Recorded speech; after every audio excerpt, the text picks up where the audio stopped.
Saludos compañeros y tutora. Me presento, mi nombre es Franklin Latorre, estudiante de penúltimo semestre de Ciencias de la Información, Bibliotecología y Archivística.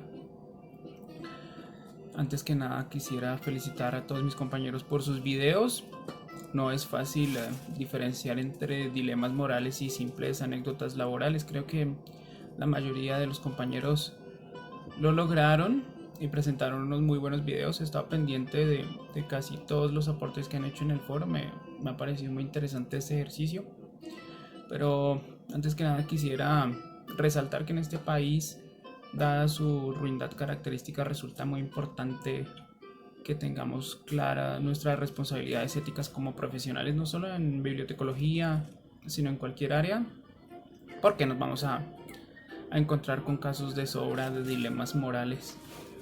He entendido básicamente cómo la, la importancia de la ética en la profesión se encuentra dentro de un rango, y ese rango está relacionado con la cantidad de público a la que el profesional debe atender. Por ejemplo, en el caso de los periodistas, ellos atienden grandes masas de población.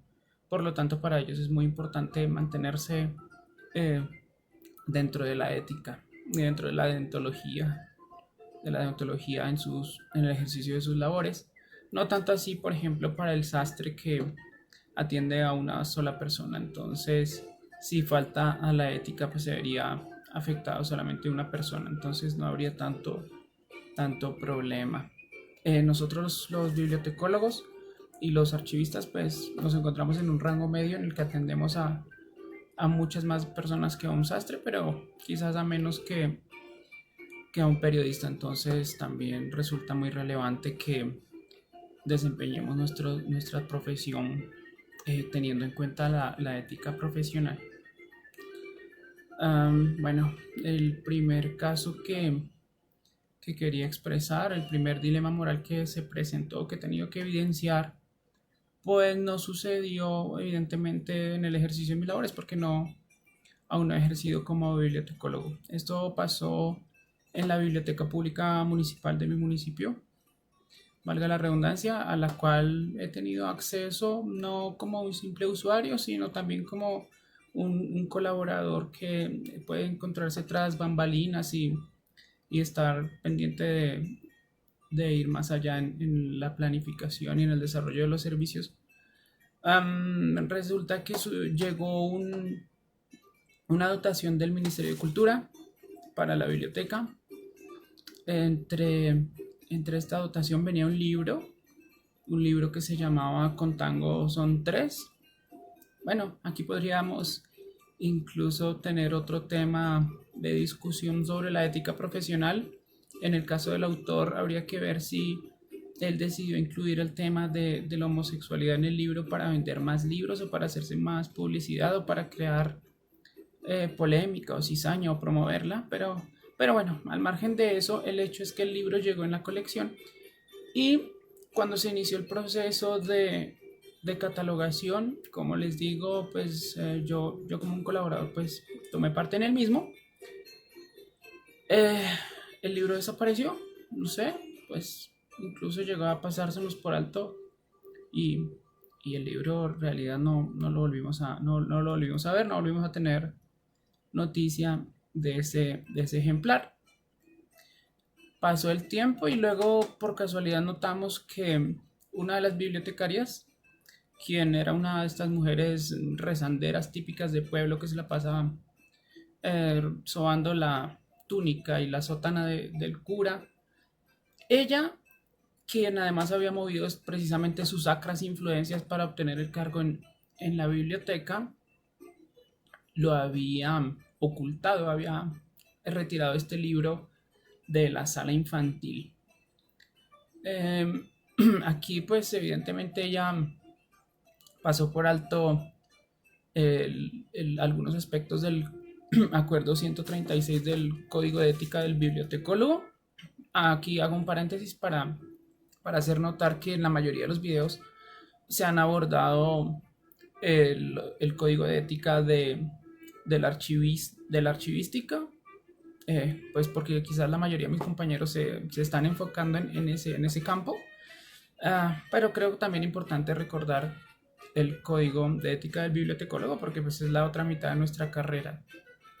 Entonces, como decía, ya falló evidentemente al artículo número 11, que hace alusión a los deberes del bibliotecólogo, especialmente al literal A, que nos habla acerca del ocultamiento de información. Se supone que el bibliotecólogo debe poner a disposición de los usuarios toda la información que tenga a su alcance o que estén en los repositorios o en las colecciones.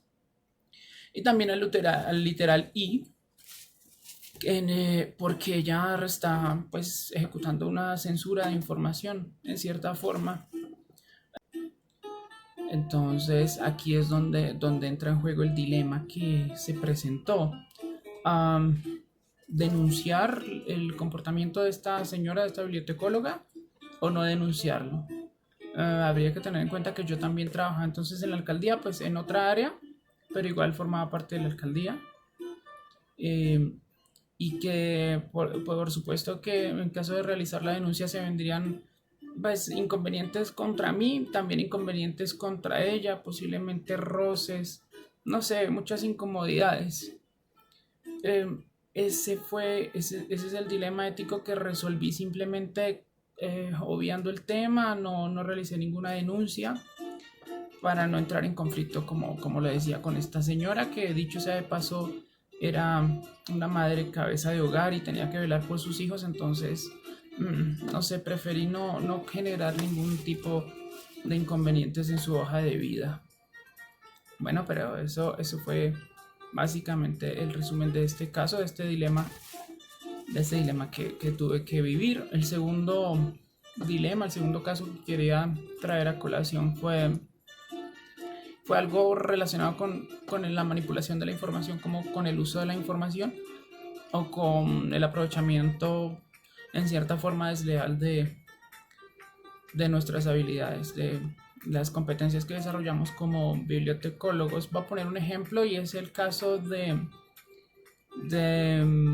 el psicólogo, ¿no? Entonces el psicólogo ha aprendido a manipular la mente de otra persona, pero entonces se supone que él únicamente va a utilizar estas, estas capacidades cuando esté atendiendo a su paciente. Se supone que él no lo va a hacer en la cotidianidad para sacar beneficio de eso. Entonces, en este sentido va el dilema que presento en este momento. Es un dilema en tiempo presente, no lo he solucionado. Resulta que estoy diseñando un proyecto para presentarme a una convocatoria del orden nacional. El proyecto tiene mucho que ver con población de víctima de la violencia y con el conflicto armado. Entonces, pues tengo una visión totalmente diferente a la del gobierno en este sentido, ¿cierto? El gobierno actual incluso llega a desconocer la existencia de un conflicto armado en Colombia, eh, sus, sus consecuencias históricas, y yo por el contrario las tengo muy claras. Y aquí el conflicto, porque nosotros como bibliotecólogos podemos interpretar la información más allá de lo que le hace el común de la gente. Entonces yo he interpretado la convocatoria y he llegado a la conclusión que para obtener ventaja en el concurso tendría que alinearme un poco con la filosofía y con el pensamiento del actual gobierno. Entonces, básicamente ese es el dilema, ser coherente con lo que pienso respecto al conflicto armado en Colombia y a sus consecuencias y arriesgarme a perder en la convocatoria, o no ser coherente con lo que pienso y con lo que sé para obtener ventaja. Entonces acá también entro en conflicto con lo establecido en el acuerdo 136 del Código de Ética del Bibliotecólogo, en el artículo 10. Por ejemplo, bueno, el artículo 10 es algo que más bien siento que se me está vulnerando, porque el artículo 10 nos habla de los derechos que tenemos los bibliotecólogos. El literal B nos habla respecto a las garantías que se nos debe ofrecer para el ejercicio de nuestra profesión, y acá evidentemente siento que este gobierno no me ofrece esas garantías, porque uno podría participar en igualdad de condiciones independientemente de su forma de pensar o de ver la vida o de interpretar la realidad, pero siento que en la convocatoria esto no se garantiza y mucho más en un gobierno como el que estamos. El artículo 11 que nos habla de los deberes del bibliotecólogo, por ejemplo acá pues evidentemente estoy faltando un poco a la sinceridad profesional, ¿no? Y también estoy realizando en cierta forma un ocultamiento de información para sacar beneficio personal. Y el artículo 12 de la relación con los otros colegas bibliotecólogos, pues según el literal B, yo podría llegar a estar siendo un poco desleal con otros colegas que estén participando de esta convocatoria, en el sentido que les estoy compitiendo de una forma ilegítima, ¿cierto? Entonces, pues, como les decía, este es un dilema moral en tiempo presente, aún no tiene la respuesta, ya con el tiempo ustedes verán cuál fue mi decisión.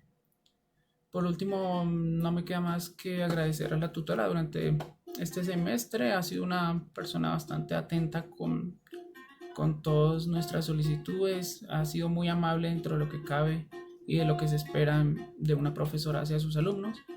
Y bueno, esta asignatura realmente ha sido gratificante como se espera, ¿no? Por eso es fundamental y es obligatoria en todas las carreras, porque precisamente en un país como este, reitero lo que dije al comienzo del video, es imperativo que los profesionales se desempeñen con ética porque nos vamos a ver envueltos en situaciones que en un país moral pues serían muy extrañas y aquí son cotidianas. Agradecimientos también a mis compañeros y quedo atento a sus comentarios, muy amables.